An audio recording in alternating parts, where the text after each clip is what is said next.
Welcome sa DRS 2.0. Fresh at nagbabagang happenings ba ang hanap mo? Mga padabarkads man yan o mga trending topics? Pwes, sagutin natin yan. Kaya naman isubscribe nyo na ang ating channel para sa mga nagbabagang balita everyday. So, ayun, welcome back again sa ating YouTube channel mga kadabarkads. And for today's video, ang pag-uusapan natin ay tungkol sa mga importanteng kaganapan ngayon sa loob at sa labas ng Itbulaga na kung saan ay niyanig po ang noontime show ngayong araw po yan ng Sabado. Bago nga magsimula ang inaantay ng lahat, walang iba kundi po ang The Clones. Muling binalik ng Dabarkads natin itong Awitin Mo Dudugtungan Ko na kung saan ay in-enjoy ng mga Dabarkads natin maging ng mga live audience dito po sa Itbulaga.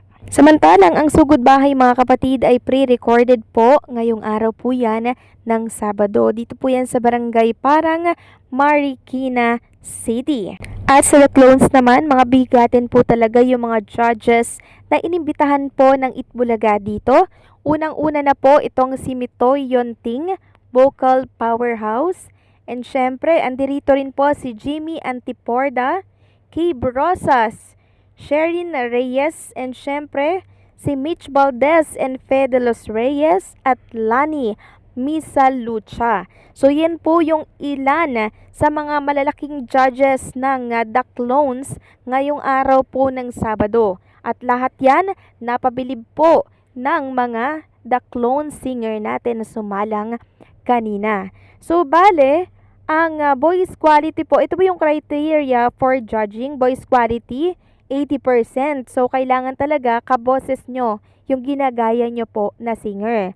Audience impact 20% lamang. So total of 100% dapat talaga ay kaboses kasi yun po yung malaki yung percent. Doon talaga kukunin yung malaking percent. Kaya wala pong bias or walang dayaan na nangyari. Ito uulitin ko lamang po ha. So kanina po mga kadabarkads, ang unang sumalang dyan ay yung kaboses po ni Dabarkads Ice Sigera. Pero may kakaiba po sa kanya mga kadabarkads. Parang nagbago yung kanyang boses, parang magaralgal siya.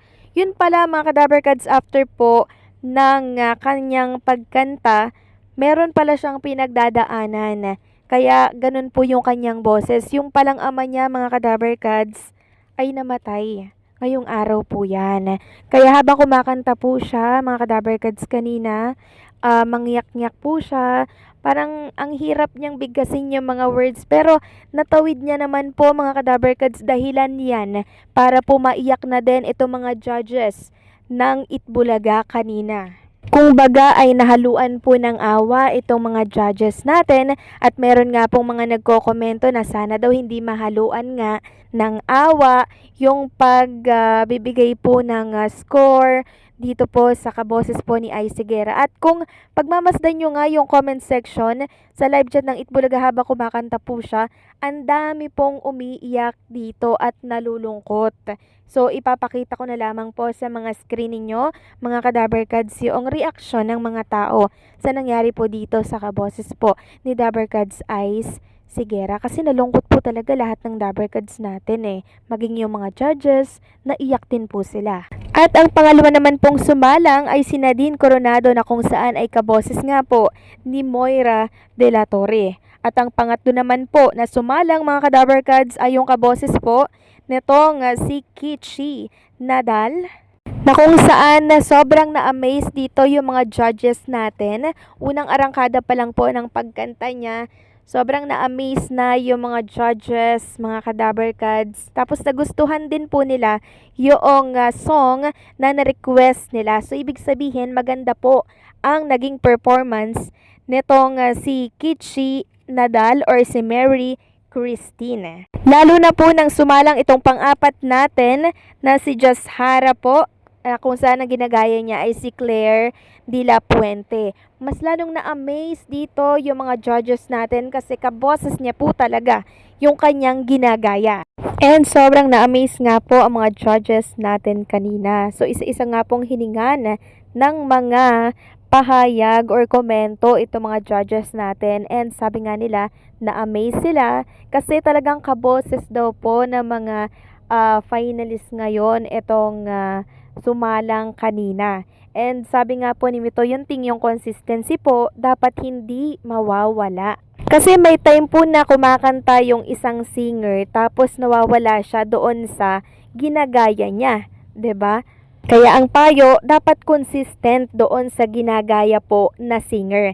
And I think pasok naman dito si Claire de la Puente kasi talagang napakahusay ng batang ito. Biruin nyo, 14 years old po siya ha.